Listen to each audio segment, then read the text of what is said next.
రైతులకు అందరికీ తెలుసు, ఇక్కడున్న రైతులందరికీ కూడా చంద్రబాబు వచ్చేసారు నాశనం అయిపోతామని చెప్పేసి అందరికీ తెలుసు. అందరూ అంటారు ఈడు వచ్చినాడు ఇతను వచ్చినాడు మొత్తం నాశనం అయిపోతామని. మళ్ళీ ఎలక్షన్లు వచ్చారు వల్ల మళ్ళీ గుద్దిపోతాం.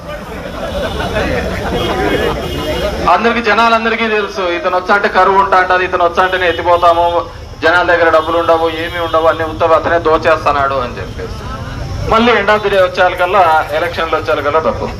కాబట్టి అతనికి అలవాటు అయిపోయింది, మనకు అలవాటు అయిపోయింది. మళ్ళీ 5 ఏళ్ల తర్వాత ఇదే తిప్పలు తప్పటాలి అనమాట. ఈరోజు చూసినామంటే ప్రతి హామీను దగ్గర 143 వాగ్దానాలు చేసినాడు. 143 వాగ్దానాలు చేస్తే దానిలో కరెంటు బిల్లు పెంచుతున్నారు, నేను వస్తానే పెంచను అన్నాడు. అప్పటికి ఇప్పటికి చూస్తే ఏ విధంగా మీకే పెరిగినాయో తెలుసు అంట. అంటే ఇప్పుడు నొప్పి వచ్చినప్పుడన్నా మీరు తెలుసుకోవాలా. మనకు నొప్పి అయినప్పుడన్నా జనాలు తెలుసుకోకపోతే ఇంకా అట్లే ఉంటుంది. ఏదో పర్ణాలు పట్టిస్తా అంటాడు, వస్తాడు ఏదో ఒకటి అట్లా పర్ణాలు పట్టేయడం, ఎన్న పట్టేయడము, మళ్ళీ మనకు మెత్తగా అదేం కాదు లేప్ప ఏం కాదు తెలియదు లేప్ప. 15,000 కోట్ల రూపాయలు మనకు ట్రూ యాప్ ద్వారా ఛార్జ్ ద్వారా చేయడం జరిగింది. అదేవిధంగా రైతు భరోసా కేంద్రాలు శనికాయ విత్తనాలు ఇచ్చినారప్ప మనకు వేయలేదా? ఇచ్చినారా? ఆడే ఇచ్చినారు. మంచి మంచి పంట వచ్చింది, అప్పుడే అమ్మేసుకున్నాం శనికాయలని. ఏడుంటాడు అంతా మార్కెట్ యార్డ్ల కింద అంతా చెప్పులు అట్లా పెట్టుకుంటే రైతులంతా రాత్రులు పనుకుంటాడుగా లేదా శనికాయలకు. జగన్ రెడ్డి ఊరుకుంటారు, వీళ్ళంతా ఇట్లయింది పాపం ఇబ్బంది పడుతున్నారు, వీళ్ళకి రైతు భరోసా కేంద్రాలు కట్టించినాడు లేదా? కట్టించినాడు. ఆడ శనికాయలన్నీ ఈడ మొదలు పెట్టినాడు. ఏమన్నా పనే లేకుంటే అందరం ఊరికి లైన్ లో నిలబడతా అంటే కదా. ఇప్పుడు స్టోర్ వాళ్ళు అందరు నిలబడుతున్నారు లేదా? ఎవరైనా ఇంటింటికి అడుగు ఇచ్చారా? ఇంటింటిగా తీసుకోపోమ్మా 6 గంటలకే అంట. 6 గంటలకి వేయడం చరిత్ర. 6 గంటలకే ఇచ్చినవి ఏమైంది? 6 గంటలకు ఇచ్చింది 20,000 ఇచ్చానన్నాడు. 5 గంటలకి తెల్లారు 5కే మద్యం షాపులు అయితే ఓపెన్ అవుతాయి. 5 గంటలకే మాత్రం పాపం వీధినా బెల్ట్ షాపులు. అంటే 20 లక్షల ఉద్యోగాలు కదా. 20 లక్షల ఉద్యోగాలు రావాలంటే ఎట్లా రావాలా? సందుకు బెల్ట్ షాప్ 4 ఇళ్ళ బెల్ట్ షాప్ పెట్టుకుంటూ పోతా అంటే దాంట్లోనే 10 లక్షలు అయిపోతాయి. దానికి అవి కనపడవు పోలీసులకు. ఎందుకు కనపడతాయి? అది ఎవరు కనపడుతుంటే మందు పోయిలు కూడా కనపడతాయి బ్రాంచ్ షాపులు. మిగతా ఎవరు పోయినా కానీ కనపడదు. అది నైట్ 1 గంట వరకు దొరుకుతుంది. అది జగదేవి వీడు అతలోక సుందర్లో ఫోటో దిగితే శ్రీదేవి పక్కన శ్రీదేవి కనపడదు. పోలీసులకు ఆ బెల్ట్ షాపులు కనపడవు అనమాట. వీళ్ళదొకటే కనపడుతుంటారు. 20,000 మాకు పెట్టుబడి సాయం ఇచ్చారంట. సరే అది పడిందా పడలేదా? నీకు పడింది కదా. Full double 40,000 పడింటారన్న. 20,000. ఇప్పుడు ఏదో మా సీనియర్ చెట్లకి అదేదో రోగం వచ్చింది, ఏదో పులుసు రోగం అంట. ఏమో ఏడలేదు, ఇంతకుముందు పచ్చ రోగం వచ్చాడు, పచ్చ పురుగు వచ్చా అంటే ఇప్పుడు మళ్ళీ అది పులుసు ఏదో వచ్చింది.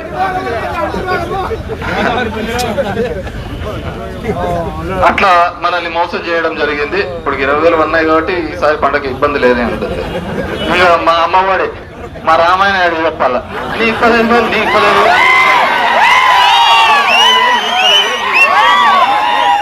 పన్నాయిలేవా? మన మానాలు అందరికీ పన్నాయి. అందరూ సంతోషంగా ఉన్నారు కదా. ఏ తమ్ముళ్ళు ఏ ఒక్కలు అంతా హ్యాపీసే కదా. అంత ఫుల్ హ్యాపీసు. ఏంది వచ్చా అడిగి వచ్చా? నీకు 10,000 పడింది. అందరూ హ్యాపీసు. పూతరేకులా అన్నట్టు మనల్ని అడిగాను. మా నాయకులందరినీ పక్కన పెట్టి మిమ్మల్ని ముక్కు పెట్టుకుంటే వాడేదో రామన్నాడు పూతరేకులు ఇచ్చారు. మీరట్లా కంప చేప చుట్టేస్తే మేమంతా ఏమైపోలే చెప్పు. అదే 5,000 ప్రతి నెల ఇచ్చుకుంటా వాలంటీర్లకు సేవ చేయడానికి ఇస్తే నెక్స్ట్ ఉద్ది చేస్తామంటే చాలు తేడనేనా?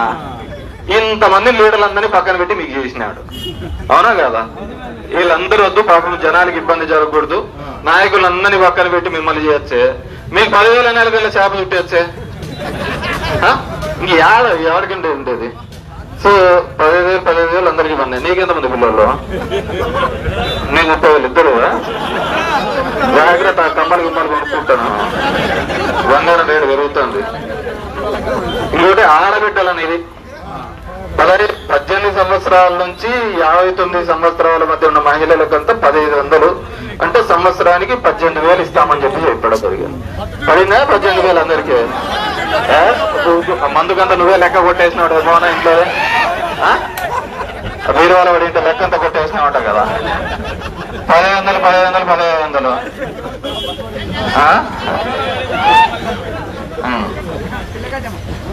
సో అందరికి 1,500 పడింది. అది యాపీసు, ఉచిత బస్సు. రోజు ఎవడన్నా టికెట్ అడిగినారంటే బాగుండదు చెప్తానా. చంద్రబాబు చెప్పినాడు అది ఉచిత బస్సు, యాపీసు.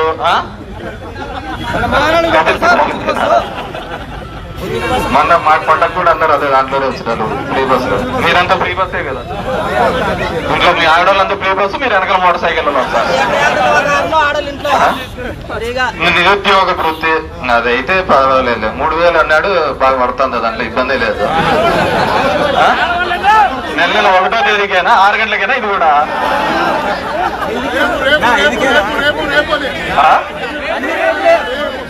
ఎన్ని గంటలకు అదేదో మనం దీని మీద రాస్తాంటాం చూడు. ఇంతకుముందు పల్లెలలో ఇంతకుముందు కూడా 3,000 ఉంటాయంటప్ప. పెరిగింది, కాస్ట్లీ కదా ఇతను. ఇంకా 50 ఏళ్ళకే పెన్షను. బీసీ, ఎస్సీ, ఎస్టీ మైనార్టీలకంటే 50 ఏళ్ళకే 4,000 పెన్షన్ ఇస్తామని చెప్పడం జరిగింది. ఏం పిల్లయా 50 ఏళ్ళకి వచ్చిందా లేదా పెన్షన్? నువ్వు ఆధార్ మార్పించుకున్నావంటే వయసు తక్కువ కనపడదు. 90 పడిపోయింది నీకు కూడా. విద్యా దీవెన, పిల్లలు చదువుకుంటా అంటే నేను గుడ్ మార్నింగ్ తిరుగుతా అన్నప్పుడు బట్టను ఒత్తింటాడు. 2 రోజులు లేట్ అయితే చాలు, సార్ ఇంకా వల్ల, సార్ ఇంకా వల్ల, సార్ ఇంకా వల్ల అని. 2 సంవత్సరం అవుతా అంది. అడిగేవాడు లేడు, ఈనేవాడు లేడు, ఇచ్చేవాడు అసలుకి లేడు. అంటే నాకు అర్థం ఏంటంటే అడుగుతా అంటే మన తిరుగుతా అంటే అడిగేవాడు ఎక్కువ, అడిగేవాళ్ళు ఉంటా అంటే చేసేవాడు ఎక్కువ అనమాట. ఇప్పుడు వినేవాడు లేకపోతే ఇంక అడిగేది లేదు, చేసేది లే కదా. కాబట్టి వినేవాడు కూడా లేడు. సో పిల్లలకు ఫీజు కానీ, అదేవిధంగా ఆరోగ్యశ్రీ కానీ, పెన్షన్లు అంటున్నాడు. ఈ మధ్యన మనము ఎలక్షన్స్ టైంకి 66 లక్షల పెన్షన్లు వస్తాయి. ఇప్పుడు 62,90,000 అంటే దగ్గర దగ్గర 4 లక్షల పెన్షన్లు తగ్గిపోయినాయి. సంవత్సరంలో అయితాన్ని ఇంతవరకు కొత్త పెన్షన్ ఇచ్చినది లేదు. ఏమంటే మా పుల్లయ్య లాంటి వాళ్ళు 50 ఏళ్ళ పెన్షన్లు తప్ప ఎవరికి కానీ వచ్చిన దాఖలా లేవు.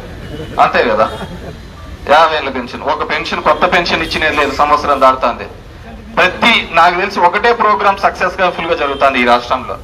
ఏంటంటే అమరావతిలో నీళ్లు తోడే కార్యక్రమం. మోటార్లు ఎప్పుడు రన్ అయితేనే ఉంటాయి. ఈ సంవత్సరం పాటు ఎప్పుడు నిలిచిపోలే మోటార్లు. రెండోది అది కంటిన్యూస్ ఇసుక మట్టి అంతా. రెండోది ఏంటంటే ప్రతి నెల 1వ తేదీ వస్తాడు చంద్రబాబు, ఇలా పోతాడు, బాగున్నాడు, పెన్షన్ బాగున్నాడు. ప్రతి నెల 1వ తేదీ వస్తాడు చంద్రబాబు, ఇలా పోతాడు, బాగున్నాడు, పెన్షన్ బాగున్నది అంటే. కలెక్టర్ ఇక్కడ ఈయనకి ఇమ్మీడియట్ గా ఒక బంకు పెట్టియండి, నా కొడుకు కారు కావాలా సార్ అంటే దాంట్లో ఇచ్చి ఒక కారు ఇచ్చేసేయండి. ఒక కారు ఇచ్చేసారు. ప్రతి నెల అంతే. నిన్న ఆడ చూసిన, మొన్న ఆడుకో సెలూన్ షాప్ లోకి పోయినాడు పాపం. సెలూన్ షాప్ లోకి వచ్చాడు పాపం, చేయించుకుని పోతాడులే, అదన్నా లెక్కిచ్చాడేమో అనుకున్నాడు పాపం. అది ఉత్త మాటలే చెప్పిపోయినాడు. ఆడు ఒక షాప్ పెట్టినాడు, నీకు ఇంకొక షాపు, నీకు ఒక కారు అని. ఎట్లా తయారైతుందో ఒకే పది చెప్తాను.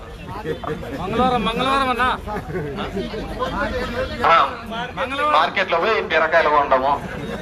ఇంకా ఇంకా ఈ ఆర్టిస్టులు ఇవన్నీ ఎక్కడెక్కడి నుంచి ఒకటే పోవడం. 1వ తేదీ మాత్రం ఖచ్చితంగా ఒక టెలి సీరియల్ 10 నిమిషాలకు తయారవుతుంది.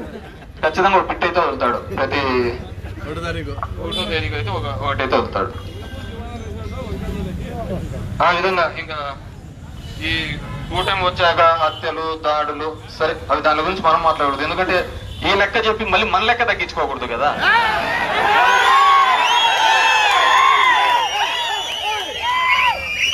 ఈ లెక్క చెప్పి మన లెక్క కూడా తగ్గించుకోకూడదు. సో ఇవి కొద్ది మాటకి ధర్మవరంలో చేనేతలకు వస్తుంది 24,000 మా దండికి వస్తారు. 24,000 30 చేసినట్టున్నారు.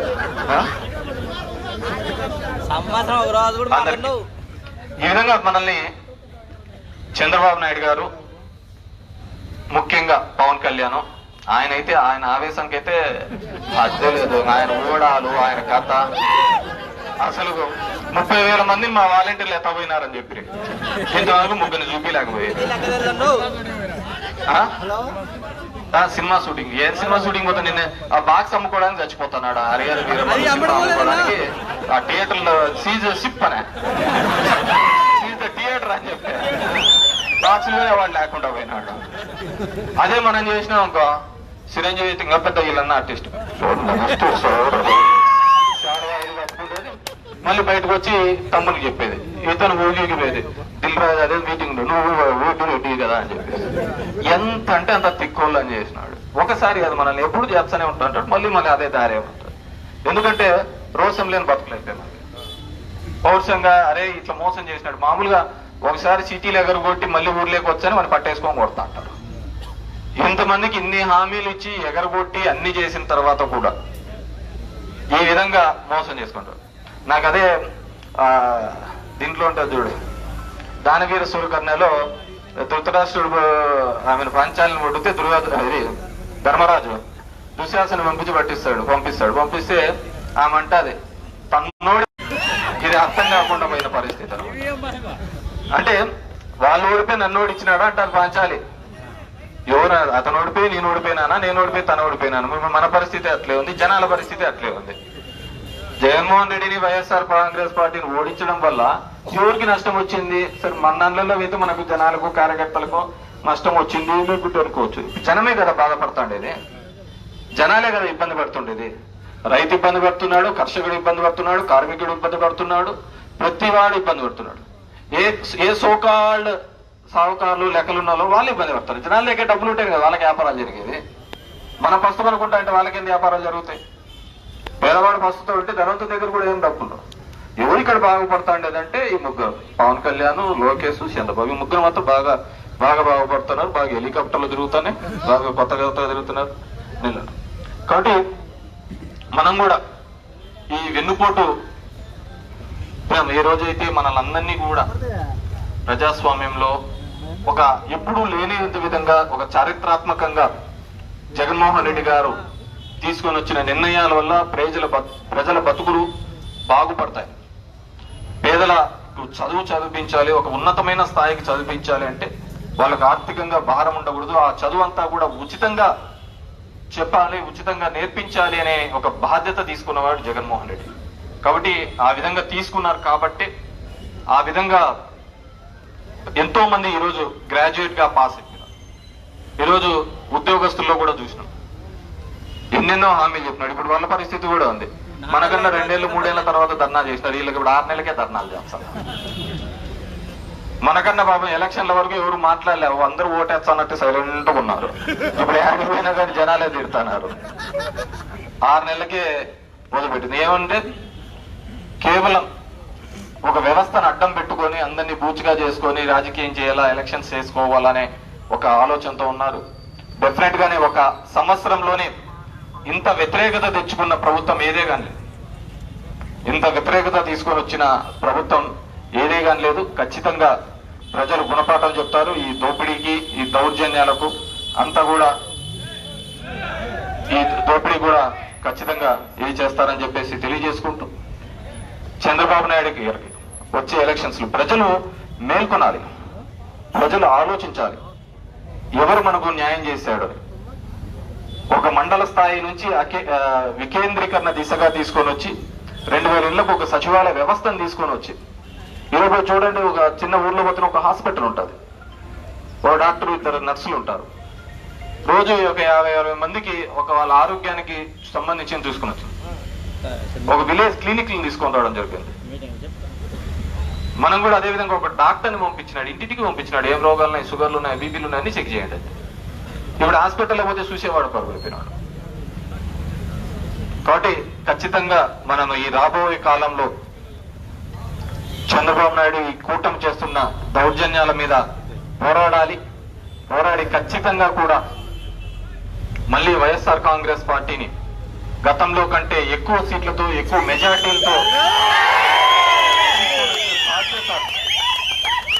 వైఎస్ఆర్ కాంగ్రెస్ పార్టీ కార్యకర్తలతో కాబట్టి జనంది కూడా, పబ్లిక్ కూడా ఆలోచించుకోవాల్సిన అవసరము, ఆవశ్యకత ఉందని చెప్పేసి తెలియజేసుకుంటూ ఈ కార్యక్రమానికి ఇచ్చేసిన మీ అందరికీ కూడా మరొక్కసారి కోరుతున్న ధన్యవాదాలు.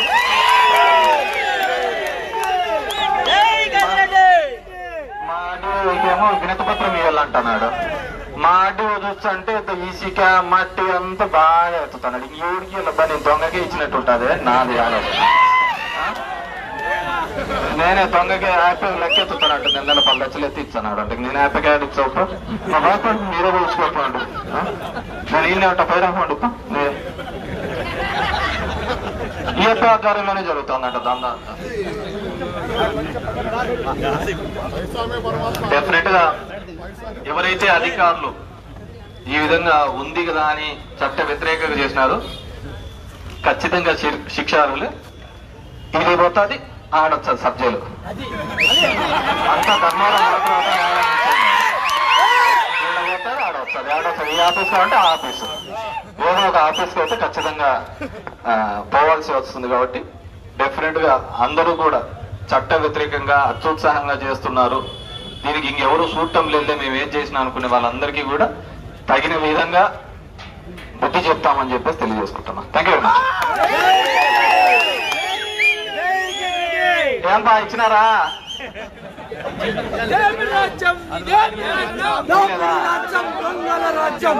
ఏదన్నా క్యాష్ తీసుకోపా.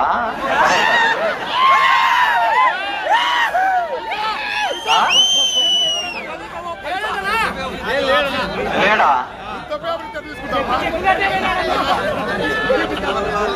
లేడా? ఆయన ఉంటా చూడు. ఏవో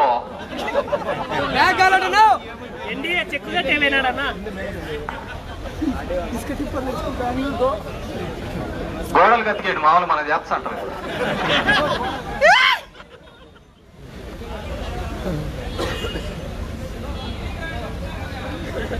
ఎవరే కానీ రాలేదు.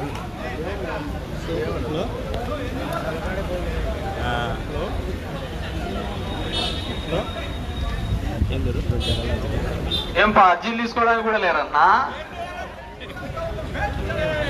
అంత ఖాళీ చేశారు. ఏమట